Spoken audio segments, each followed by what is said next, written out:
Olá, eu sou Lívia de Bueno e hoje vou entrevistar Morena Cardoso, que é escritora, terapeuta e peregrina. Viajou por muitos anos por diversos países em busca de lugares sagrados, saberes ancestrais e conhecimentos de povos originários. Morena é visionária do projeto Danza Medicina, que vem despertando e empoderando diversas pessoas ao redor do mundo, e é uma honra imensa conversar com você, Morena, porque eu sou uma das pessoas que você empoderou, que foi um antes e depois da minha vida, quando eu tive essa consciência de me conectar, meu ciclo interno, com as estações, com esses arquétipos, e entender esse meu poder. Então, eu gostaria de começar com isso, porque também tem a dança na sua vida que vem liberando corpos, né? Mas eu gostaria de começar com essa consciência do nosso ciclo, de que nós somos cíclicas, né? Livinha, obrigada pelo convite. Bom, essa questão do ciclo, ela transpassa vários assuntos. Eu sinto de começar a falar desse lugar porque quando você faz o retorno a esse ciclo, você está fazendo todo o enfrentamento contra um sistema que é vigente, né? Então a gente tem aí um patriarcado de 5.000 anos, a gente tem aí um sistema capitalista que fundamentou os princípios do patriarcado. E assim, para o capitalismo existir, teve que ter um processo de expropriação de terra, teve que existir o colonialismo, existiu a Inquisição, e foi todo um processo de calar vozes, calar saberes e sujeitos sociais e matar tradições para que pudesse se impor um novo meio de vida, que é esse que a gente vive hoje, que mesmo ele sendo extremamente distópico, ele é considerado normal. Né? Então, quando a gente questiona sobre voltar para a ciclicidade, a gente está trazendo uma nova forma de vida, um novo meio de pensar a humanidade. E de normal não tem nada, porque natural é o ser cíclico, né? Até o nosso calendário ele é desconectado dessa natureza cíclica, né? Exatamente. E hoje os nossos corpos, eles são feitos para trabalhar, né? Os nossos corpos são feitos para servir a esse sistema. Isso não está dito muito claramente, mas sim, são corpos que estão a serviço. Nossa eficiência ela é medida através da quantidade de produção que a gente está disponível a entregar o tempo todo. E aí a gente funciona num tempo de relógio, a gente funciona num tempo de máquina, a gente funciona de segunda a sexta, de 9 às 6.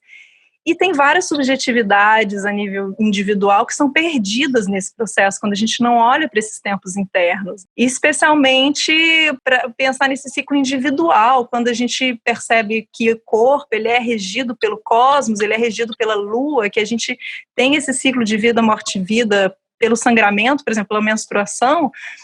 A gente começa a perceber também que faz parte desse sistema nos tornarmos unifacetadas. Dá aquela ideia de que nós somos uma pessoa só e que a gente tem que manter essa linearidade o tempo todo. E, na verdade, não. Assim, se a gente resgata as civilizações matrilineares, a grande deusa ela tinha muitas facetas. Era a criação e a destruição, a vida e a morte, habitando um mesmo ser, né? Eram aquelas muitas facetas como a lua, né? Acontecendo o tempo todo, como as estações. E quando a gente se desintegra... E aí que você trouxe agora esse sangrar as deusas, se você puder compartilhar rapidinho essa sabedoria de cada fase do ciclo, porque para entendermos que pessoas que sangram não são loucas, a gente passa por fases, né?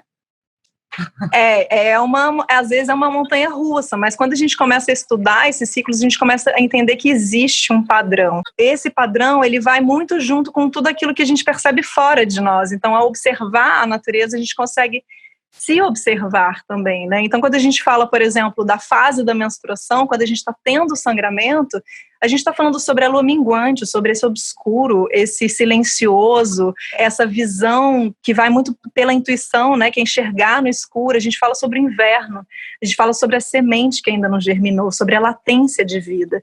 É por isso que as mulheres se sentem cansadas, é por isso que elas sentem necessidade de se recolherem, mas muitas não fazem isso porque estão na linearidade, elas estão na produção, elas estão querendo entregar, estão querendo ser eficientes.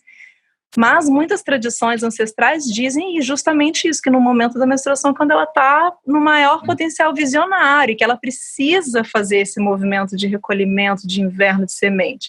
E aí depois vai saindo da menstruação, vai aquela semente despertando, aquela semente brotando, germinando, a primavera que volta, o sol nascendo. A gente começa a subir para a superfície com uma energia renovada, fresca, e aí vem o verão, vem a expansão na ovulação, que você se abre, está comunicativa, está expressiva, consegue comunicar melhor as suas ideias, se relaciona com mais facilidade, tem mais criatividade para resolução de problemas. E desse verão, dessa expansão, você começa a minguar de novo, suas pétalas começam a secar, suas folhas começam a cair, né?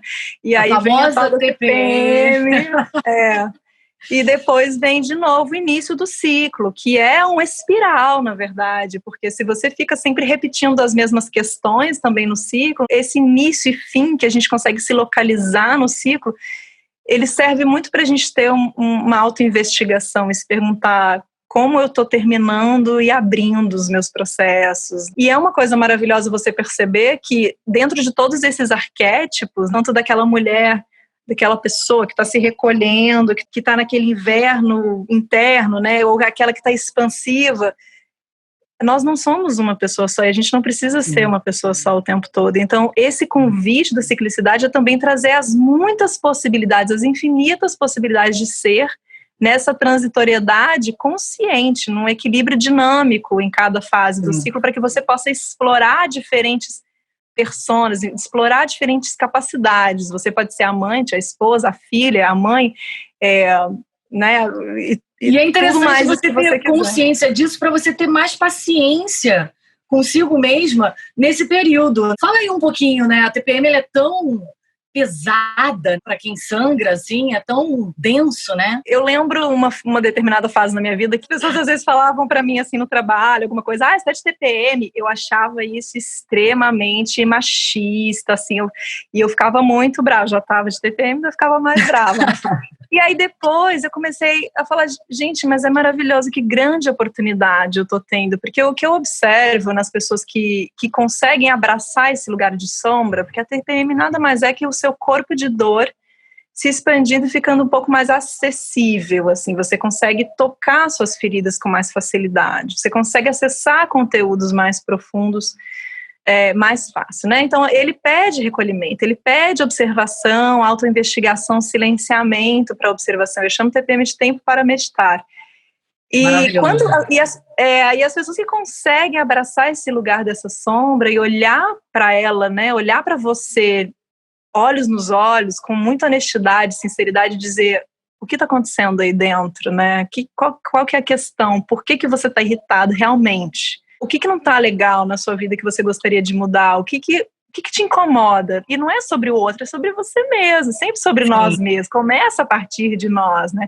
As tão famosas sombras para a gente enxergar. E aí transmuta no momento que sangra, que é uma outra sabedoria sua lindíssima, que eu acho que eu vejo como uma missão, também foi um antes e depois na minha vida, que é o plantar a lua.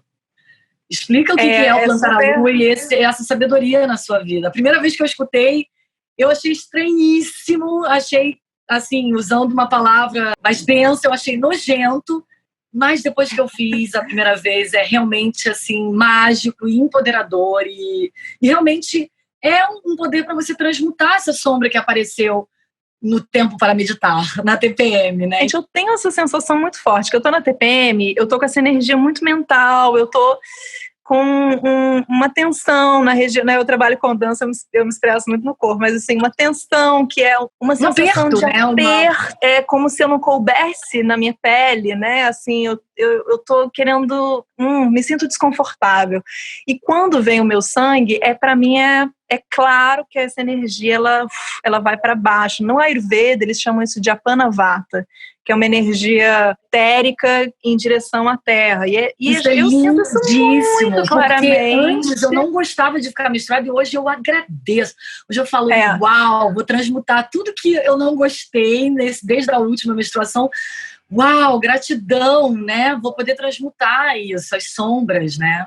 tem essa questão que o que transmuta a sombra é a luz, e a luz é a consciência. Então, o simples fato de você olhar para aquilo e você ter os subsídios, né, de ter, por exemplo, esse conhecimento do seu ciclo, reconhecer em que fase você está e você fala, eu tô assim porque eu tô no TPM, ok, então é algo que eu preciso olhar realmente. O que é? O que está vindo? E vocês fazem esse questionamento, você está trazendo luz para esse processo. E quando vem a menstruação, e aí eu trago alguns saberes de povos ancestrais, originários, de civilizações matrilineares, que falam sobre o poder desse sangue, esse poder de ritualizar a menstruação, que é um grande tabu. Vamos começar falando primeiro que se você for ritualizar o seu sangue menstrual, você tem que parar de usar absorventes descartáveis. E aí a gente está falando de uma coisa muito prática, de, por exemplo, você parar de jogar no lixo um absorvente plástico e, assim, numa vida fértil, uma mulher joga 11 mil absorventes na Terra, e esse absorvente ele tem 90% de petróleo, e ele vai intoxicar o nosso corpo, vai intoxicar a terra, o lençol freático, né, a água. E é muito grave, né? É grave, e são 500 anos para se decompor. São mais de 30 gerações. Então, ok, você não... para mim é nojinho, não curto menstruação, ok, mas vamos pela consciência ambiental, primeiro ponto. Aí, segundo ponto, você começa a troca o absorvente descartável, começa a usar uma calcinha absorvente, um paninho, começa a usar o copinho, aí você começa a lidar com o seu sangue. E aí você começa a ver a cor do seu sangue, o cheiro do seu sangue, e você começa a se apropriar do seu corpo e da sua saúde, porque você conhece os sinais. Você vê que quando você está mais estressado, não sei o que, começa a vir mais coágulo, aquele sangue está com cheiro estranho, você começa a perceber que tem algo acontecendo no seu sistema, você não espera aquilo chegar no nível crônico. Não, mais um autoconhecimento tangível, mais um, isso, né? Gente, isso é a apropriação de si, a apropriação do corpo. E você que viajou tanto com esses saberes e foi integrando esses saberes, e eu soube também, através de você, que entregando esse sangue para a Terra, a gente traz uma cura para o mundo, com essa profecia Lakota, que é lindíssima, né? Os povos originários, em geral, eles ensinam muito através das metáforas. Eles têm conhecimentos que são muito profundos, que são repassados através de metáforas que são muito simples, principalmente quando eles falam sobre a natureza. Isso é uma coisa que eu gosto muito, assim, nessa tradição oral. E essa profecia, ela fala que as guerras vão acabar quando todas as mulheres entregarem o seu sangue para a terra. Para mim, isso significa que o momento que as mulheres voltarem a se reconhecer nesse corpo e reapropriar desse lugar, desse feminino, e aí, quando a gente fala de mulheres, a gente fala também de mulheres trans, a gente fala também de homens que sangram, a gente fala da humanidade como um todo no resgate do seu feminino.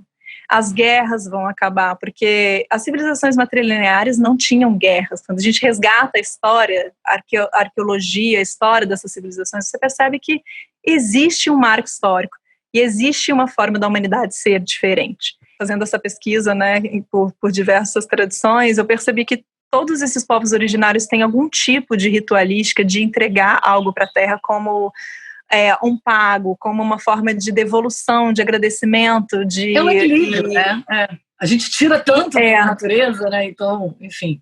Justamente. Claro que é uma entrega simbólica, porque tudo que a gente tira nunca daria para retornar, mas é uma entrega consciente, porque quando você está consciente de que você precisa devolver, você não vai tomar até que aquilo se acabe, você vai fazer isso de uma forma sustentável, você vai entender que existe um ciclo de sustentabilidade que precisa ser respeitado. Então, todas essas tradições têm esse lugar de oferenda, de se oferecer, de oferecer algo, de fazer uma ritualística para devolver algo para a terra, que as mulheres no plantar a lua fazem através do sangue menstrual, que é uma forma de você fazer uma ritualística e pensar sobre o que aconteceu no seu ciclo passado e buscar visionar, intuir e trazer como intenção o que você vai viver no seu próximo ciclo. Então, e nesse movimento você entrega esse sangue para a terra em forma de devoção. Sim. Isso é um saber muito antigo e é um lugar de muita magia que só experimentando que dá para entender, dá para a gente... e aí as pessoas que não sangram podem fazer isso oferecendo qualquer outra coisa, né? O importante é a intenção, o importante é a presença e a intenção que você coloca naquele ritual. Por exemplo, você terminou um relacionamento, e aí você faz esse fechamento, você entrega aquilo para a terra, você visiona como você quer que a sua vida seja dali em diante, sem aquela parceira, sem aquele parceiro, você abre espaço para o novo, você intenciona o que você quer. E você, dentro do seu sistema psíquico, você diz para você mesmo, acabou. Agora é outro momento. E como é importante a gente fechar esse ciclo. E aí, Morena, para finalizar, algo grandioso da sua missão, tem o @danzamedicina. Quem não segue, por favor, siga. Ela compartilha sobre esses saberes dos ciclos internos, mas também muito a libertação dos corpos, das corpas, através da dança. E é uma dança, assim, você fica muito cheia de luz, você faz as mulheres se libertarem através dessa dança, que é uma dança né? É uma dança fluida, a palavra, e muito intuitiva, né? Não é uma dança só fluida. Às vezes a gente dança a rigidez, a gente dança a linearidade. A gente faz um trabalho com mulheres, especificamente, incluindo pessoas não binárias, mulheres trans, mas um trabalho com mulheres. E uma coisa que eu percebo nesses corpos femininos é, às vezes, a dificuldade de se impor, de segurar o seu espaço, de se enquadrar de dizer não. É um corpo que, às vezes, não quer enfrentar, é um corpo que foge do conflito. E qual que é essa dança de enfrentamento? Qual que é essa dança de linearidade? Qual que é a dança da decisão sem pensar? Que é importante também. E aí, qual que é a dança do acolhimento? Qual que é a dança da vulnerabilidade? Qual que é a dança da fluidez? Então, para cada mulher vai ser uma medicina, porque vai trabalhar no antídoto que ela precisa para que ela possa se reequilibrar nesse lugar de ser multifacetada, né? Posso ser tudo, só preciso escolher o que eu quero ser agora. Que incrível, cara. É muito lindo tudo que você carrega e é muito linda a sua trajetória. A gente vai entendendo que o propósito, ele se faz com a nossa existência, né? E a sua coragem de integrar tudo e transbordar lindamente. Então, gratidão imensa. Obrigada, querida. 1000 mulheres te agradecem diariamente. Então, por favor, continue. Te agradeço pelo carinho, imensa, querida. Obrigada. Imensa. Uma honra conversar com você. Obrigada. Beijo, gratidão, querida.